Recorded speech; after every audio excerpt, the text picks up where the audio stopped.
بسم اللہ الرحمن الرحیم۔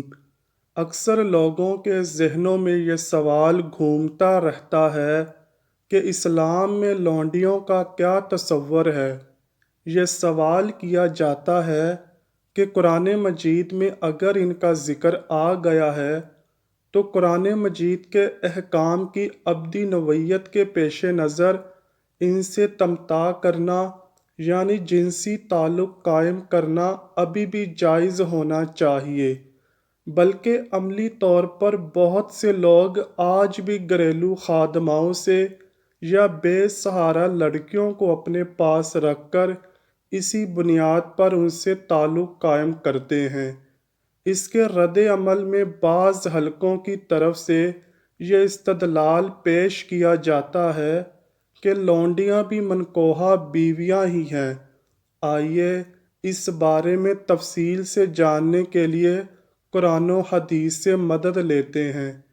اس معاملے میں بنیادی مسئلہ یہ ہے کہ قرآن مجید میں اس حوالے سے بیان ہونے والے احکامات کی نوعیت کو درست طور پر سمجھا جانا چاہیے۔ ہمارے نزدیک قرآن مجید میں مرد و زن کے تعلق کے حوالے سے دو طرح کے احکام پائے جاتے ہیں۔ ایک احکام وہ ہیں جو نزول قرآن کے وقت رائج حالات کے پس منظر میں ہے۔ دوسرے احکام وہ ہیں جو بطور ابدی شریعت کے دیے گئے ہیں۔ پہلی قسم کے احکام وہ ہیں جن میں اللہ تعالیٰ نے معاشرے میں لونڈیوں کی موجودگی کے باوجود ان سے جماع کرنے کی اجازت دی تھی۔ یہ ایک مسلمہ تاریخی حقیقت ہے کہ نزول قرآن کے وقت گھر گھر لونڈیاں موجود تھیں، مگر اس کے باوجود قرآن مجید جب نازل ہوا تو اس نے لوگوں کو میاں بیوی کا تعلق قائم کرنے سے نہیں روکا، اور اس حوالے سے کوئی قانونی ممانعت ہمیں نظر نہیں آتی۔ ان قرآنی بیانات کی مثالیں درج ذیل ہیں۔ مکی دور کی دو صورتوں میں ارشاد ہوتا ہے، اور جو اپنی شرمگاہوں کی حفاظت کرتے ہیں مگر اپنی بیویوں سے یا کنیزوں سے جو ان کی ملک ہوتی ہیں کہ ان سے مباشرت کرنے سے انہیں ملامت نہیں، اور جو ان کے سوا اوروں کے طالب ہوں وہ اللہ کی مقرر کی حد سے نکل جانے والے ہیں۔ اسی طرح سورہ نساء میں اللہ پاک فرماتا ہے، اور اگر تمہیں اندیشہ ہو کہ تم یتیم لڑکیوں کے بارے میں انصاف نہ کر سکو گے تو ان عورتوں سے نکاح کرو جو تمہارے لیے پسندیدہ اور حلال ہوں، دو دو اور تین تین اور چار چار، مگر یہ اجازت بشرط عدل ہے۔ پھر اگر تمہیں اندیشہ ہو کہ تم زائد بیویوں میں عدل نہیں کر سکو گے تو صرف ایک ہی عورت سے نکاح کرو، یا وہ کنیزیں جو شرعاً تمہاری ملکیت میں آئی ہوں۔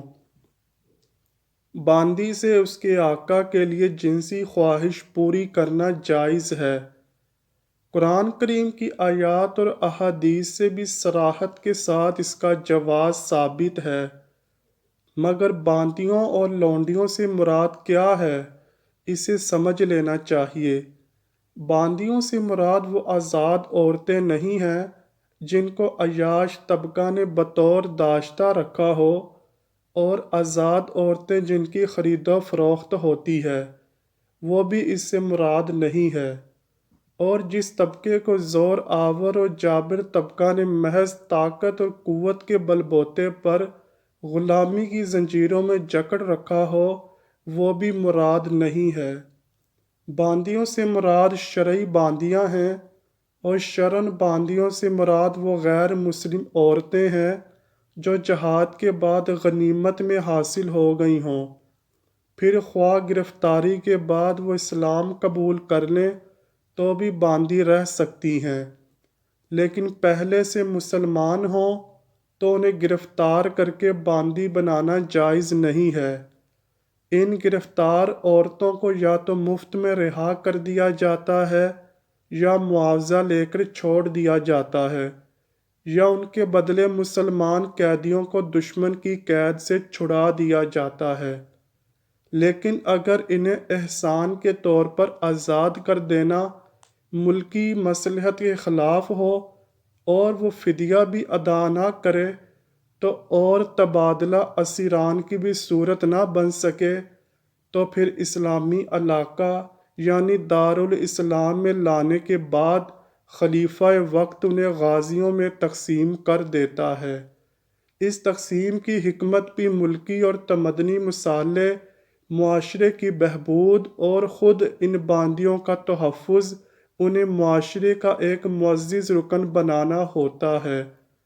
تقسیم کے بعد آقا اگر اس باندی کا کسی سے نکاح کر دے تو وہ اپنے مالک کے لیے حرام اور صرف اپنے شوہر کے لیے حلال ہوتی ہے، اور اگر آقا چاہے تو اسے آزاد کر کے اس سے نکاح کر سکتا ہے، یا بغیر نکاح کے محض استبراء رحم کرنے اس سے ازدواجی تعلق قائم کر سکتا ہے، اور اگر اس تعلق کے نتیجے میں اولاد پیدا ہو گئی تو وہ باندی مالک کے مرنے کے بعد آپ ہی آزاد ہو جاتی ہے۔ غلام و باندی کا دستور اسلام سے قبل قدیم زمانے سے چلا آ رہا تھا، اور ہر قوم میں یہ عادت پائی جاتی تھی، خواہ وہ عیسائی ہو یا یہودی، ہندو ہو یا دیگر اقوام۔ اسی طرح عربوں میں یہ دستور کثرت سے رائج تھا۔ حضور پاک صلی اللہ علیہ وآلہ وسلم کی بعثت سے قبل غلام یا باندی بنانے کے مختلف طریقے لوگوں میں رائج تھے۔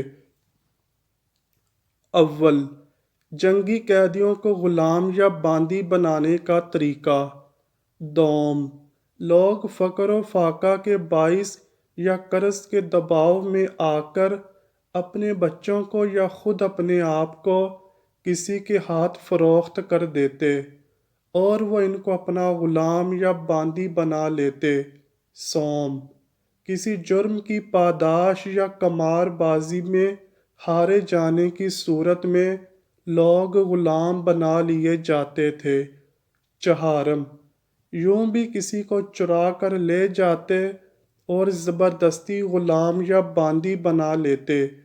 حضرت محمد صلی اللہ علیہ وآلہ وسلم نے غلامی کی ان تمام صورتوں کو سخت ناجائز اور موجب عذاب الہی قرار دیا، اور صرف ایک صورت کو باقی رکھا، یعنی وہ کفار جو جنگ میں گرفتار کیے جائیں۔ مسلمان حاکم کو اختیار ہے، اگر مقتضائے مصلحت و سیاست بہتر سمجھے تو ان کفار قیدیوں کو غلام یا باندی بنا لے، اور جو افراد پہلے سے غلامی کی زنجیر میں ہوں انہیں بھی مختلف کفارات میں آزاد کرنے کے احکام قرآن مجید اور احادیث نبویہ میں آئے ہیں۔ احادیث مبارکہ سے یہ بات معلوم ہوتی ہے کہ غلامی در حقیقت اللہ تعالیٰ کی طرف سے عذاب اور سزا کی ایک صورت ہے جو کفر کی جزا کے طور پر پچھلی امتوں میں جاری کی گئی، اور مسلمانوں کے لیے بھی کسی کو غلام بنانے کی اجازت اسی حالت میں باقی رکھی گئی کہ جو کافر اسلام کے مقابلے پر آ جائیں تو ایسے حربی کافروں کو مخصوص احوال میں غلام بنانے کی اجازت دی گئی۔ خلاصہ یہ ہے کہ دین اسلام میں غلام بنانے کا حکم یا ترغیب نہیں ہے، بلکہ مخصوص احوال میں اس کی گنجائش دی ہے جو اجازت کے درجے میں ہے۔ چونکہ غلام بنانا اسلام میں بطور حکم نہیں بطور اجازت ہے، تو مسلمانوں کو اس بات کی اجازت ہے کہ جب وہ قرآن مصلحت سمجھیں غلام بنانے کا سلسلہ موقوف رکھیں۔ موجودہ دور میں اقوام متحدہ کی سطح پر تمام رکن ممالک کے مابین غلامی کا سلسلہ موقوف کرنے کا معاہدہ ہو چکا ہے، اس لیے اس دور میں مسلمانوں نے بھی یہ سلسلہ بالکل موقوف کر دیا ہے۔ لہٰذا جو ممالک اس معاہدے میں شامل ہیں انہیں معاہدے کی روح سے اس کی پاسداری کرنی لازم ہے۔ لہٰذا موجودہ دور میں کسی عورت کو باندی یا لونڈی نہیں بنایا جا سکتا۔ اس لیے غلام یا باندی بنانے کی اجازت جن صورتوں میں ہے یہ ان میں داخل نہیں ہے۔ اس لیے جو شرائط ہیں کہ شرعی جہاد ہو، امام المسلمین کی رائے ہو اور مسلمانوں اور غیر مسلمانوں میں کوئی ایسا معاہدہ نہ ہو جس کی روح سے ایک دوسرے کے قیدیوں کو غلام یا باندی نہ بنایا جا سکتا ہو، موجودہ دور میں یہ شرائط مکمل نہیں ہیں، اس لیے کسی عورت کو باندی بنانا جائز نہیں ہے۔